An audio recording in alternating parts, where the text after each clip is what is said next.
Hi, I'm Michelle Perez. I got a lot of questions. Hi, I'm Mike Pincus. I think I may have all the answers. Welcome to the Mike Pincus Fitness Podcast. Hi guys, welcome to today's episode of the Mike Pincus Fitness Podcast.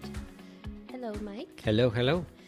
Today we are on episode 34. I can't believe how much time has gone and how many podcasts we have recorded. It's pretty cool. When did we start? I think February? February. Yeah. Wow. It's awesome, right? Very cool. Yeah. Yeah. And as per usual, our topics are always pretty exciting. So I'm actually excited about what we're talking about today. So why don't you tell us a little bit about our topic, which we're going to start off with how kids were raised on food. Perfect. And how that has changed over time. Perfect. So I started working with a new client. This is we just finished our second week. And starting with her, for me, it's always fun starting with a new client because all my existing clients have heard my rambling for so many years that I don't even get to talk about the fun stuff and the rambling issue. So she was new and I got to go over everything with her. And she, of course, wanted to, one of the first things was eating, which I always find odd from the fitness training side of it, that the first question typically is nutrition. Yeah. And you find that with mostly everyone, right? Oh, with everyone, like yeah. 99% of people will ask you absolutely. about food first. And I always tell them, I'm not a nutritionist. Yeah. I don't play one on TV. But that's always where the questions come from. And it's fine because it's actually so much of our results is based on our nutrition. In terms of what we put in our body and what we get out of our body in terms of getting to our goal of fat loss and increase in muscle. So with her, we just started going over everything and all the different fad diets. And is she currently doing any? Unfortunately, she's not doing any fad diets, and she does understand of calories in, calories out. So that was actually refreshing.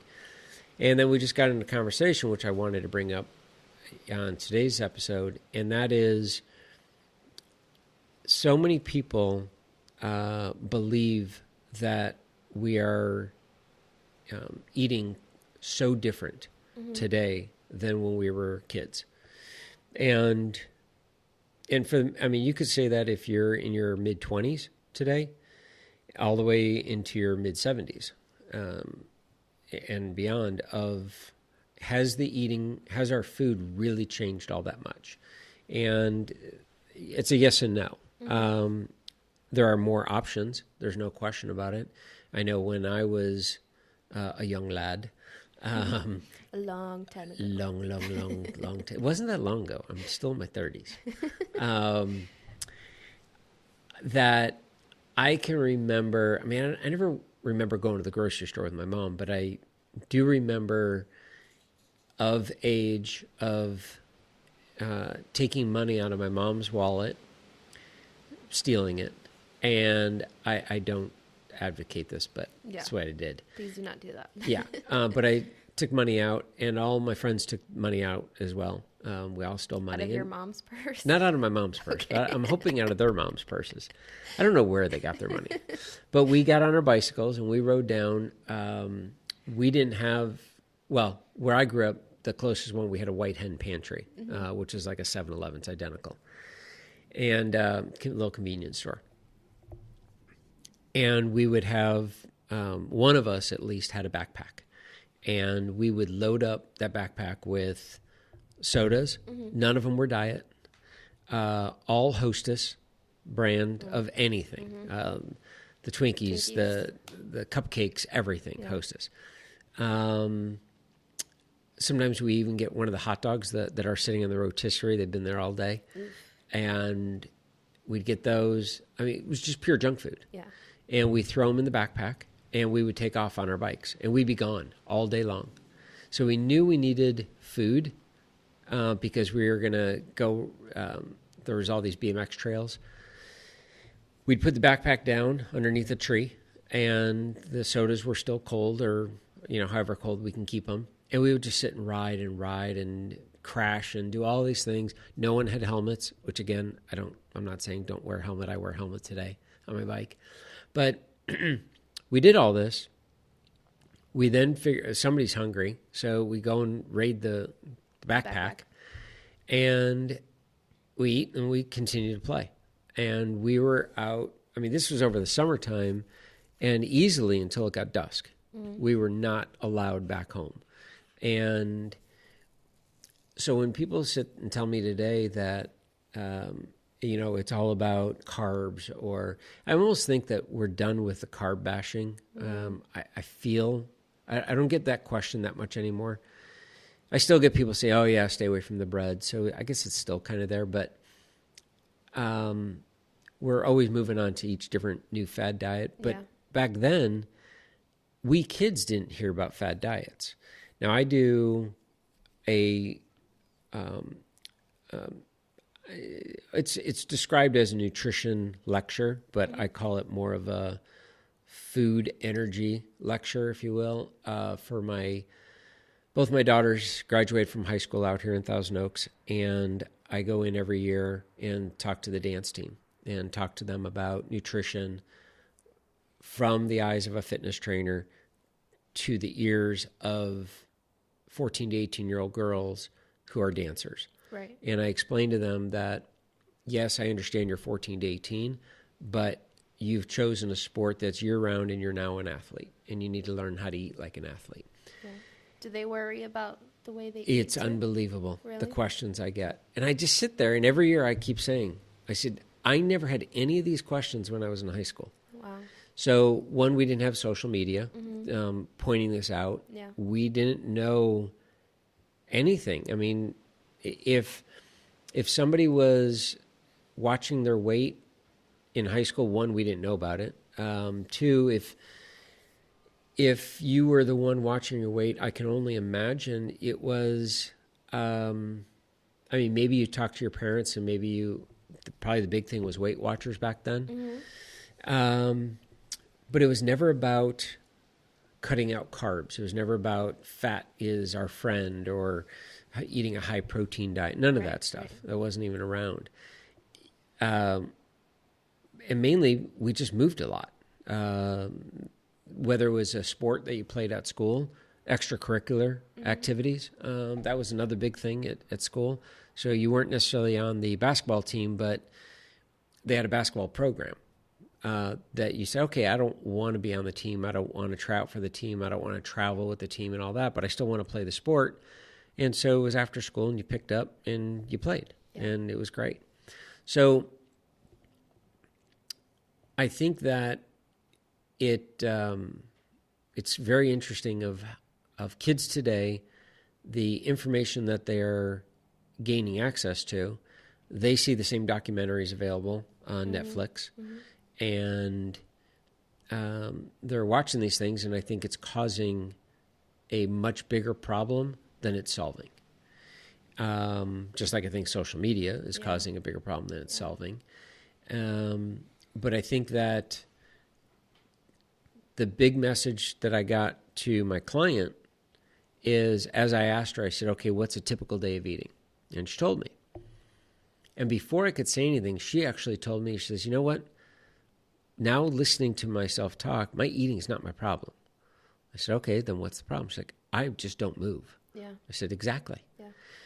Rarely have I ever had a client sit down on day one with me and say, okay, I go to IHOP for breakfast every morning, and I get a stack of pancakes, 4 eggs, and a donut, and a thick cup of coffee. And then I go to In-N-Out Burger for lunch, and then for dinner I go to Pizza Hut. I've never had anyone say that to me. They always come back with, well, I think I eat a sensible breakfast. No one's ever told me that they eat a donut for breakfast in all my years. Yeah. It's typically I have a muffin and a coffee. Mm-hmm. Okay. Now, I'm not saying the muffin's healthier or not healthier, but no one's ever come back and said, I'm eating donuts. Yeah. lunch, they're always typically telling me it's a half a sandwich and a cup of soup or a salad, and dinner, whatever, my spouse makes. And we eat pasta, we eat some chicken, we eat vegetables. So in my early days, I didn't even know how to answer it. Now in these days, I said, so what do you think the problem is? Because clearly it's not what you're eating.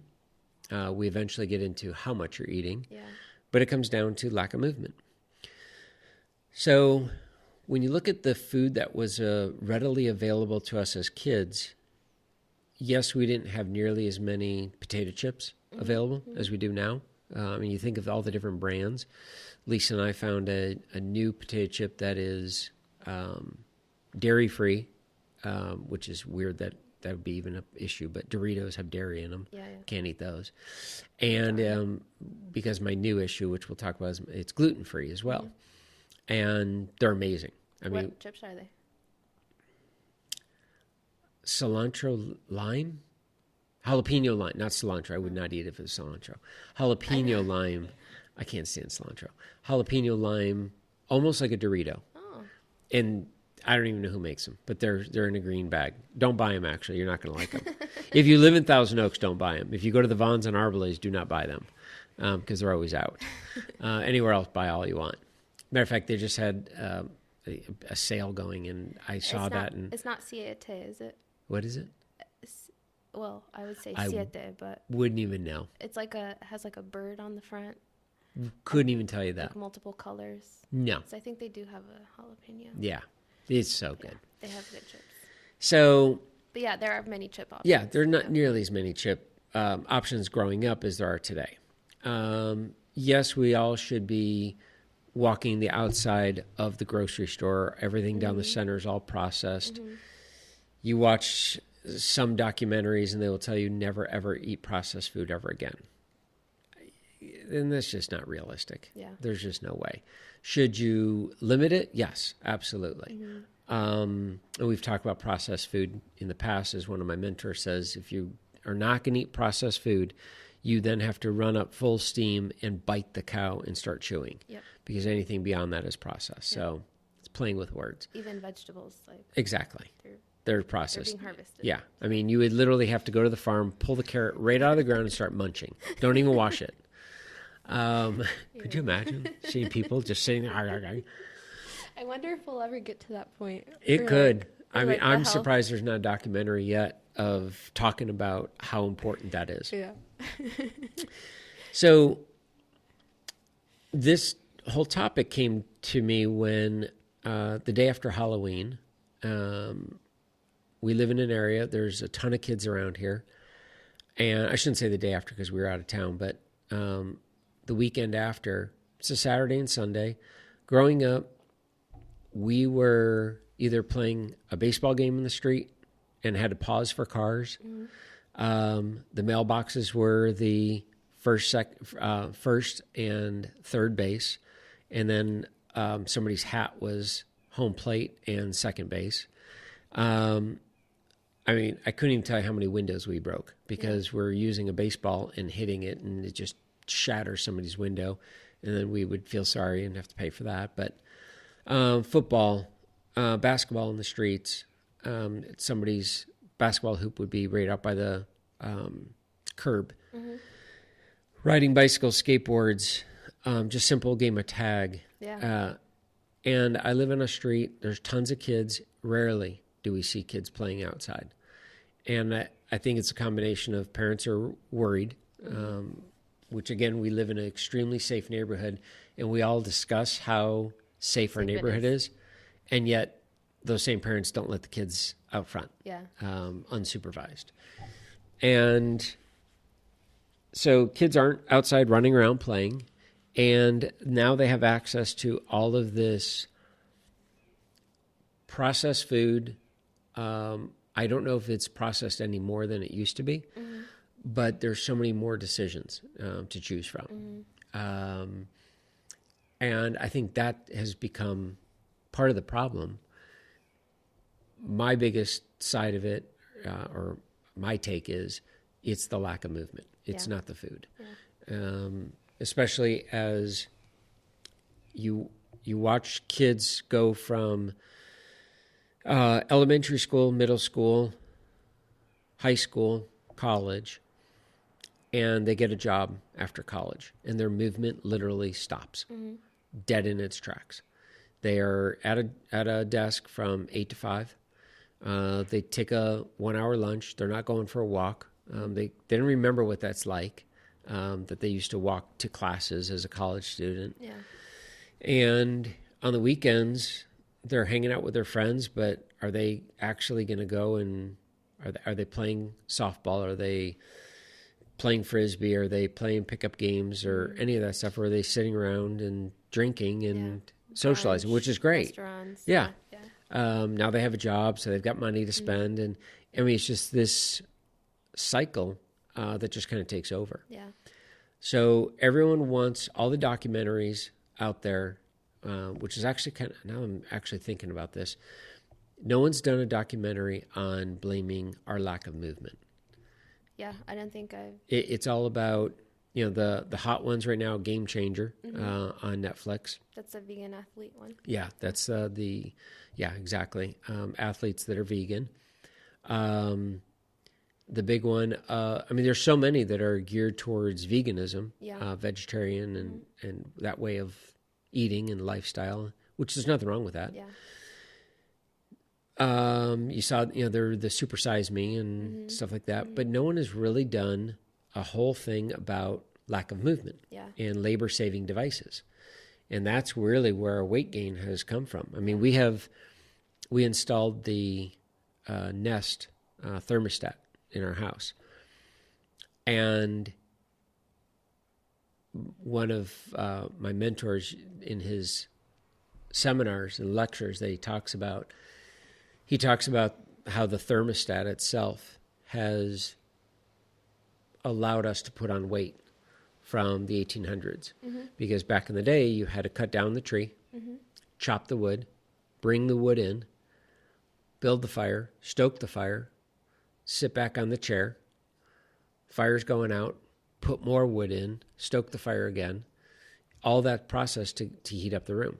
Now you just walk over and flick a switch. Well, now it's even worse.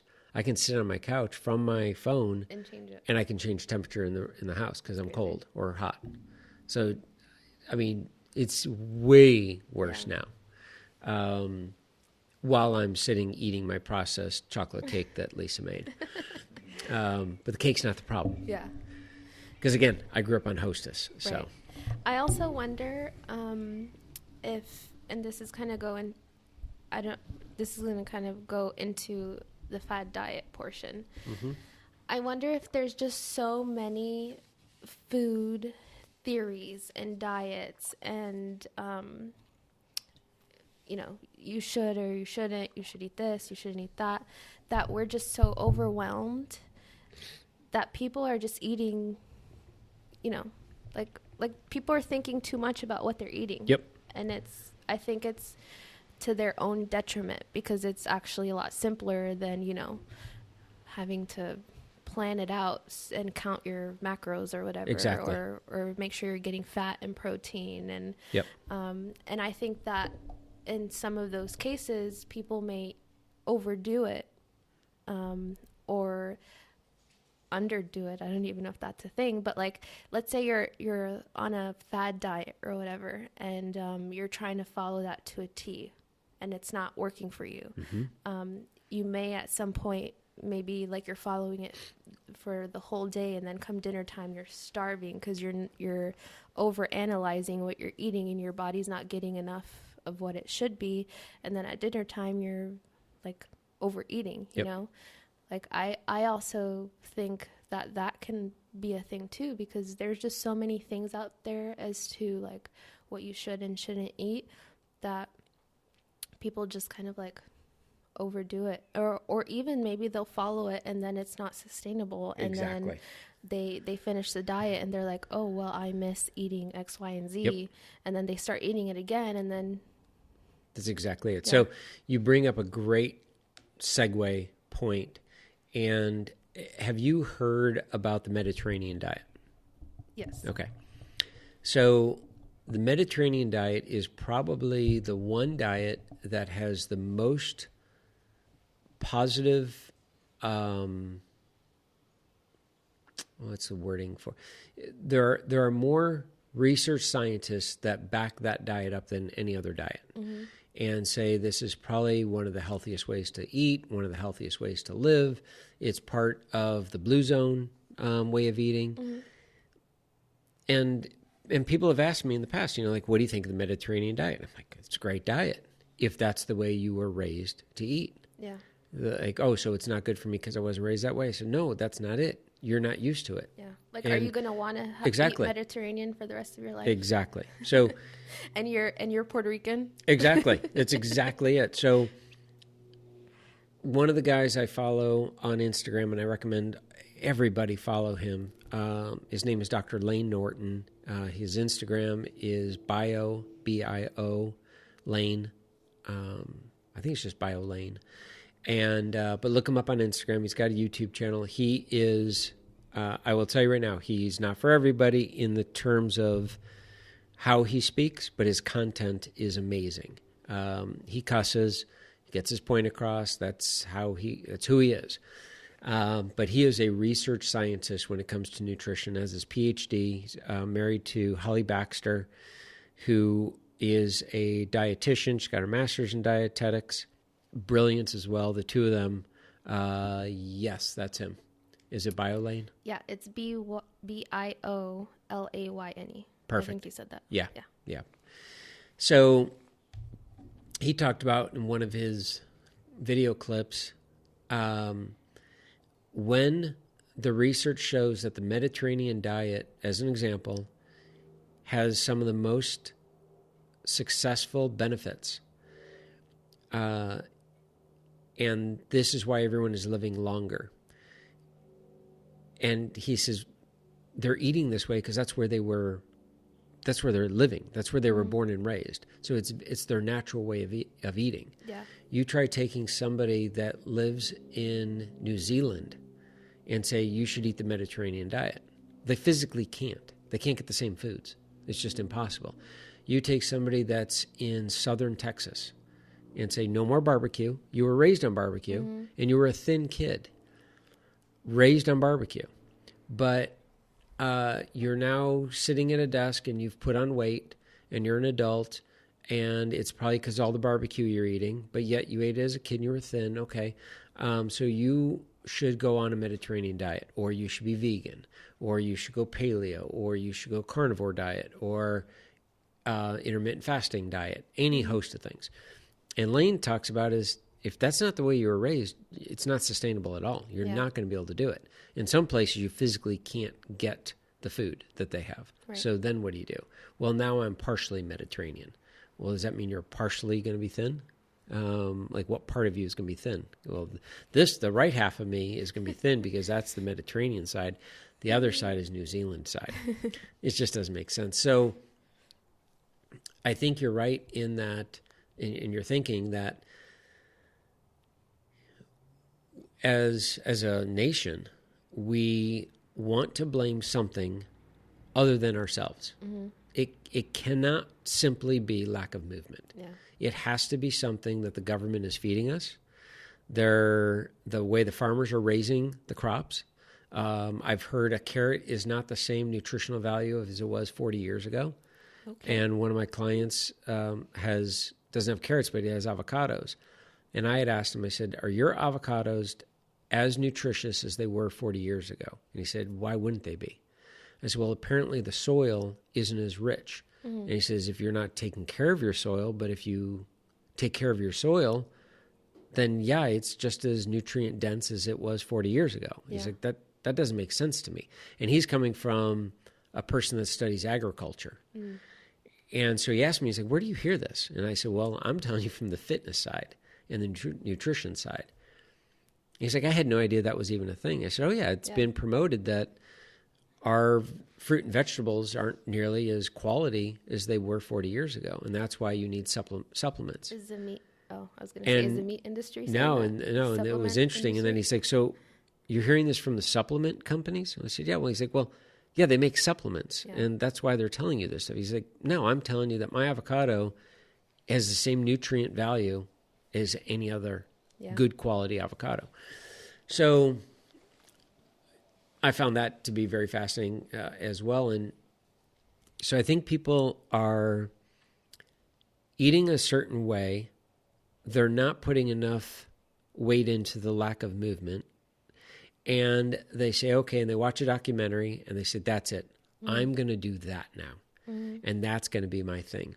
And matter of fact, Lane Norton talks about, he has no problem with people being vegan. He says, as long as you're doing it for the right reason. And that, in his eyes, that means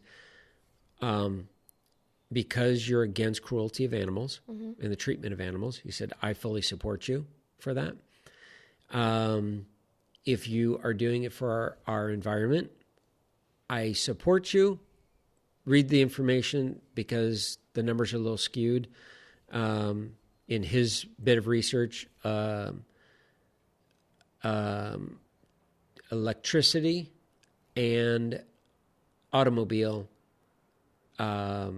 pollution, the pollution from automobiles and industry in the air and electricity is destroying our environment more than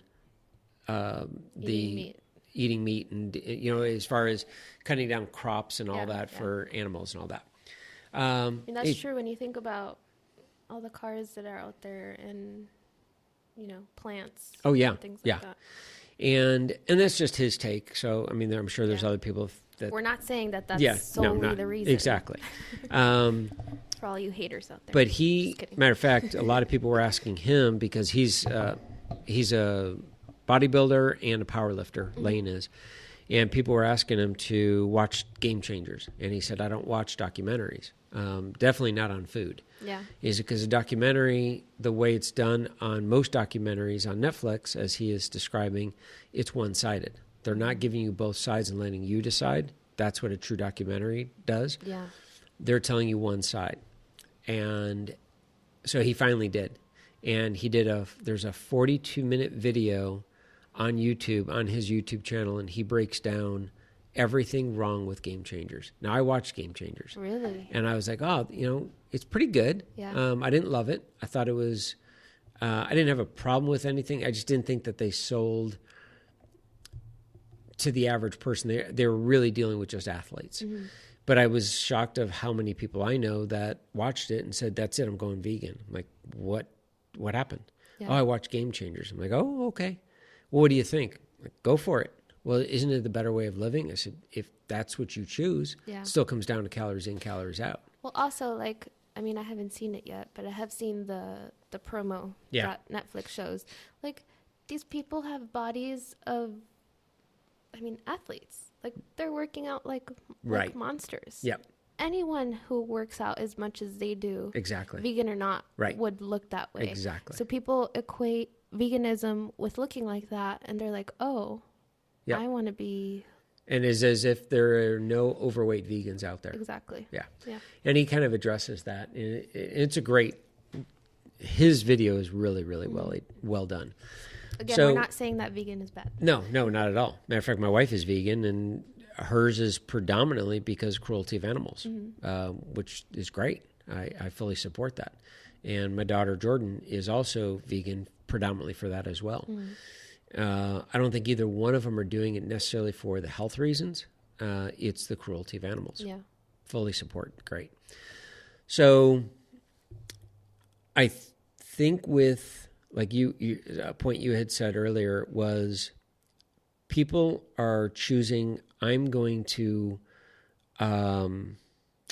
label myself as vegan or as paleo. Matter of fact, there's a lot of people on Instagram in their bio, it'll say vegan or paleo. Yeah.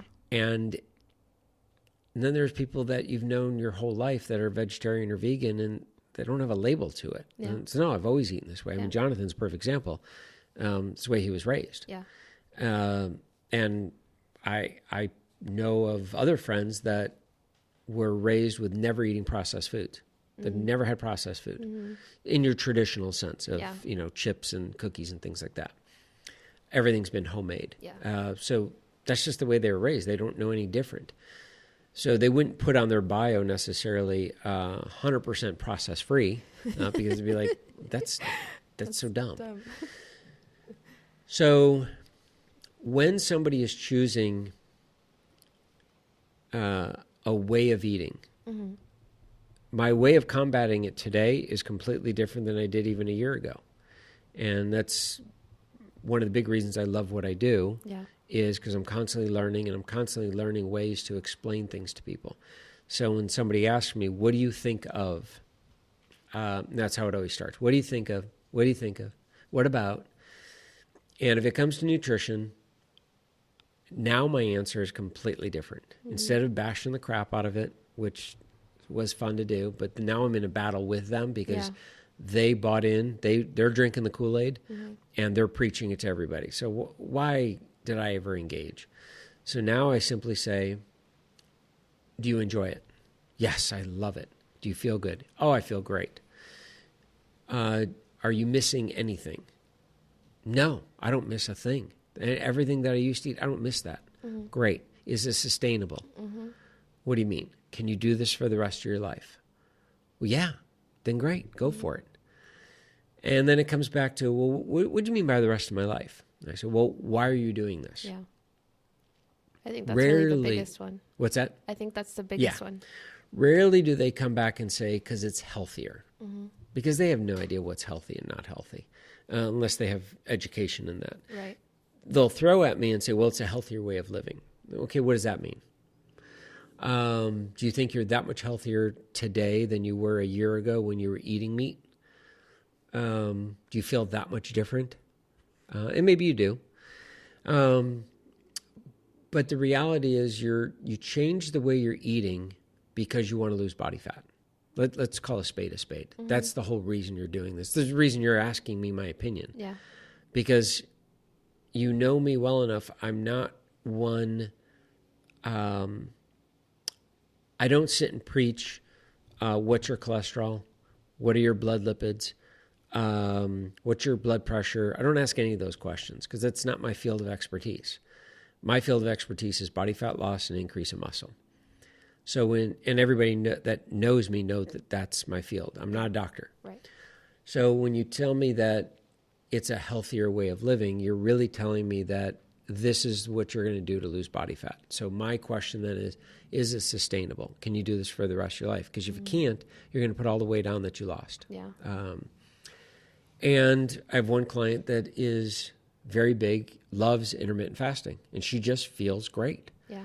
And I was butting heads with her about it, and I just couldn't get my point across because she was so into it. And then I finally like, why am I arguing? It's working for her. Yeah. Like, what do I care?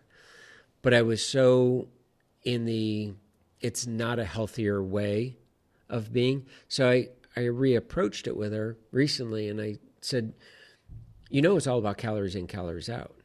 She says, oh, I know.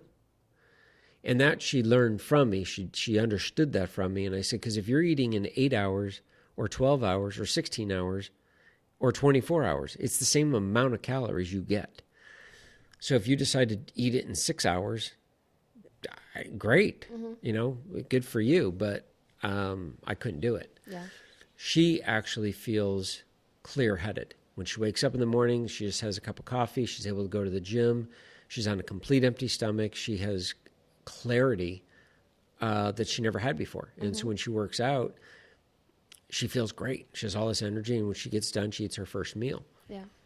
I couldn't in a million years. There's no way I could work out on an empty stomach. Yeah. But it works for her. And I said, okay, so you're keeping your calorie allotment. For her, it's 1,500. She says, yeah, I eat my 1,500 calories between 12 noon and 8 p.m. I'm like, okay, and done. And she's getting to her goal. Yeah. So now when some people tell me that there's health benefits to intermittent fasting and it's the newest magical thing, that I call BS. Yeah. Because it's been proven that's not true at all. There's plenty of studies to prove that all the people that are pushing intermittent fasting, that it's the way we all should be eating, that there's health benefits behind it. That has been debunked by so many research scientists I don't even need to get into. Yeah. But if you're doing it because it makes you feel good and you enjoy it and it works with your schedule, you're a busy mom or dad, you rush to get the kids out of school or out of the house, you have no time to eat, you get to work, and the first thing you get to eat is lunch, and that works for you, and you're exercising, and you're healthy and all that, great, go for it. But keep it to yourself. Yeah. So this kind of ties into another area that I want to talk about, which a lot of people don't, they've never really necessarily heard this, but this will kind of go back and explain how we are raised. And it's called the oxidation rate. Okay. This is the rate at which you burn fuel. Now, the first part I'm going to explain about this, unfortunately, I don't have this test anymore. I don't have access to it. But in 1995, I met a gentleman by the name of Neil Spruce. Neil owned Apex Fitness at the time, and Neil became the nutrition expert and teacher. Their company was used for NASM. NASM is National Academy of Sports Medicine. They were formed in 87, I believe, and it was either 87 or 89, I can't remember. But up until 95, every year the nutrition that was taught was always different. And they had different nutritionists coming in, and it was at whatever that nutritionist's point of view was, or their take, which was like a fad diet of today. Yeah. So every year you went back for a certification, you got new information. This is the way we're supposed to be eating. And you're like, oh, crap. Now throw that book out, and now we're going to train everyone this way. And yet the personal training never really changed. Yeah. But the nutrition always did. So 95, Neil and his team come on board, and they hit it out of the park because their background is all research scientists. And they start explaining calories in, calories out. And that's where it all... So since 95, I've been preaching calories in, calories out. Mm-hmm. Prior to that, if I trained you, I'm sorry, because I guarantee I screwed you up. And they had access to a 72 questionnaire. There were no right or wrong answers to this thing, but it would ask you questions. I remember a couple of them. One was not that you would eat steak and eggs for breakfast, but does that sound good to you? Mm. When you order a burger, do you put onions on it? It was just these questions, and it was basically finding out your taste buds, like what do you like, and it was personalized for you. And at the end of the 72 questions, it puts into the computer, and the computer then spits out and says, "This is your oxidation rate, and this is the rate at which you burn fuel, and this is the way you prefer to eat." Mm-hmm. So if you are from the South, you were probably raised on barbecue. Yeah. And if somebody comes out and says barbecue is bad for you and take it away, good luck. Unless you leave the South and go move to New York and try eating a different, you can't find barbecue there. Right. So the oxidation rate is figuring out protein, carbs, and fat percentages. In all of their testing, of all of their clientele that they tested from, they got a hold of us in 95. I'm going to say he started the company probably in the late 80s, early 90s, all the way through until mid 2000s. What they found was the average was 60% carbs, 20% protein, 20% fat. That's the way most people choose to eat. Mm-hmm. So when they say, this is what I like for breakfast, this is what I like for dinner, this is what I like for lunch, and so forth. That's what it broke down what you were currently eating and how you prefer to eat, that 60% of your calories came from carbs, 20% came from protein, 20% came from fat. Now, on both ends of the spectrum, that was 80% of the population. 10% of the population was 75% carbs, 15% protein, 10% fat. The other side was 40-30-30. Depending on where you lived? No, didn't even depend on so much where you lived. Just preference? It just was preference. Yeah. Now, maybe maybe they can go back and tie it into where we were raised and so forth, because I was raised in the Midwest, but I took the test living out here in California, and I was exposed to sushi. I was exposed to real Mexican food. Yeah. Our steak and our barbecue ribs here are not nearly as good as they are in the Midwest. So I just didn't eat them as much. Yeah. And so when I took the test, I was still 60-20-20.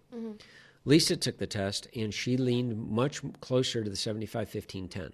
75 carbs, 15 fat, 10% protein. Now, or 15 protein, 10% fat. So what's interesting about that is if you fall in back when this test was being done, if you fall in that 75-15-10, which is 75 carbs, percent carbs, and the fad diet comes out at the time is keto.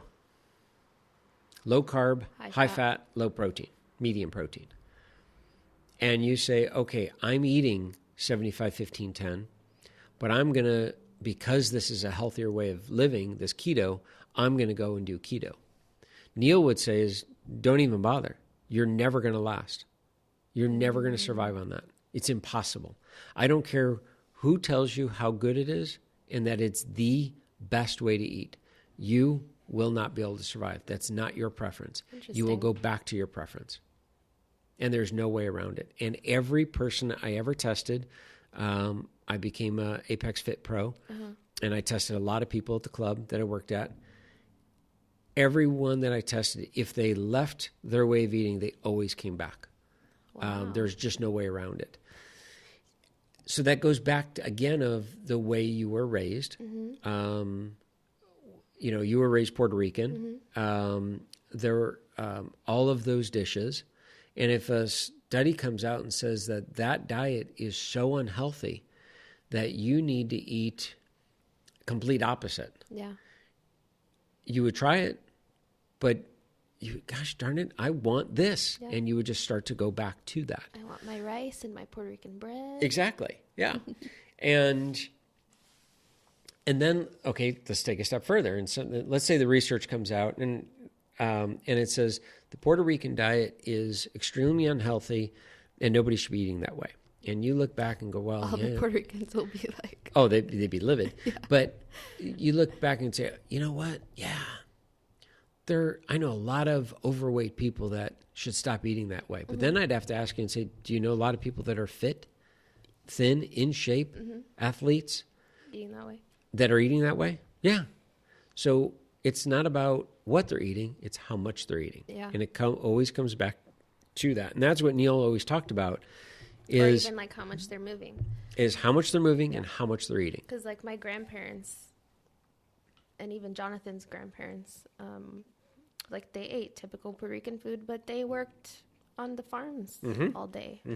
And Jonathan's grandpa is like the skinniest person I know. Yeah, and can probably eat a lot. And my grandparents, my great-grandparents, they were very relatively healthy. Like my great-grandmother lived until she was 97 or 98. Wow. And she was like this thin little lady. Yep.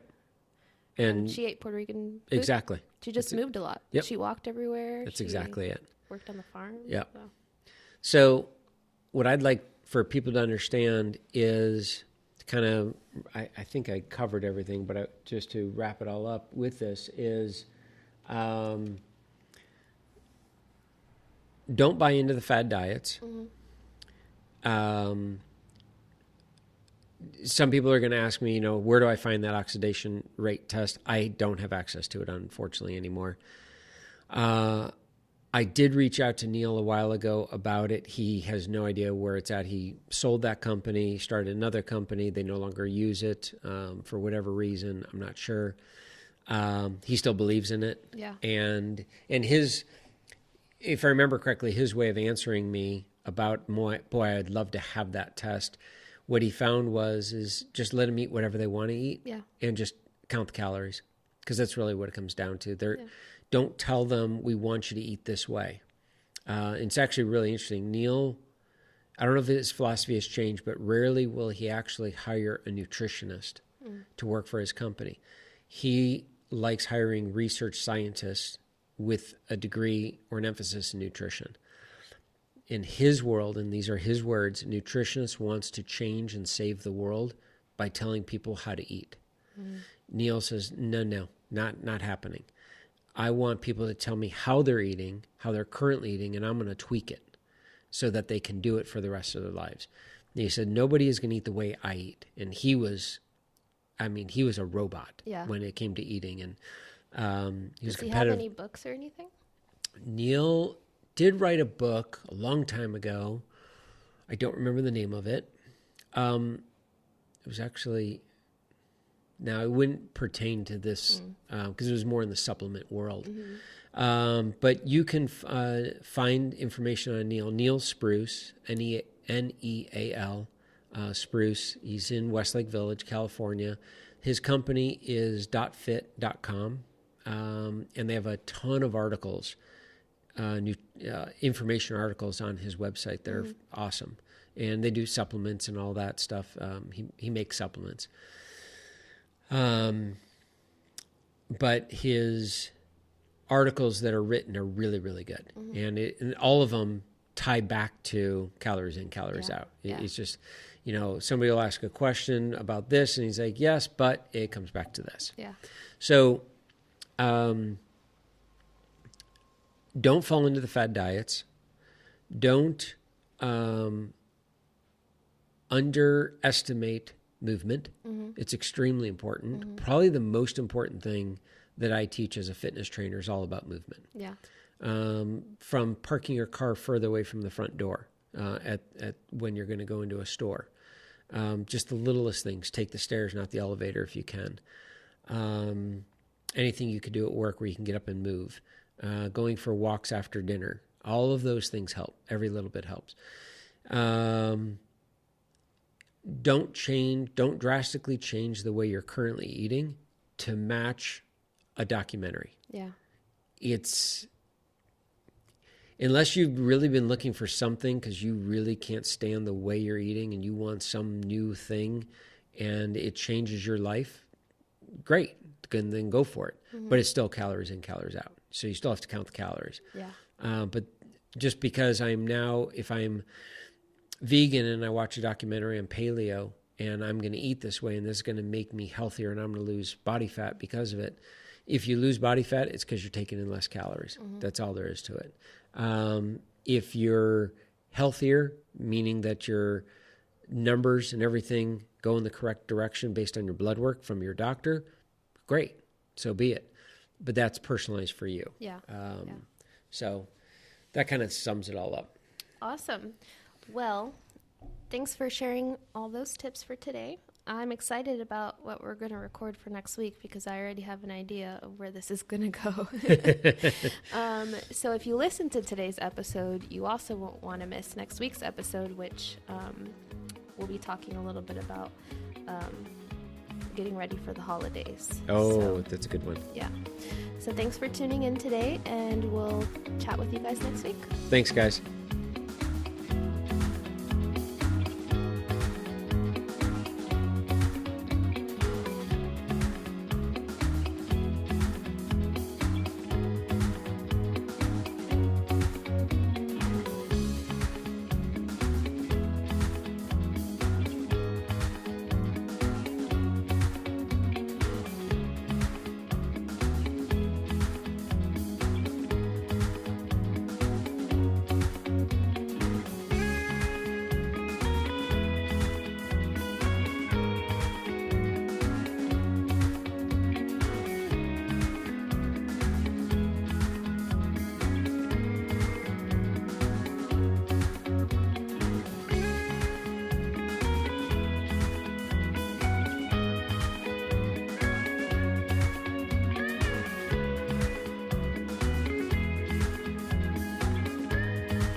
I grew up on Disney. Yeah. Like that was ours did too. That was like me and my dad's thing. So my girls are pissed because I sold at one of the garage sale all of the VHS tapes of all their favorites, all the classics, and the VCR to go with it. Oh, man. And, like, how was I know they were going to sit and want to watch them? Yeah. Well, now there's Disney Plus, so they don't need it. I know. That's probably why. So, whatever.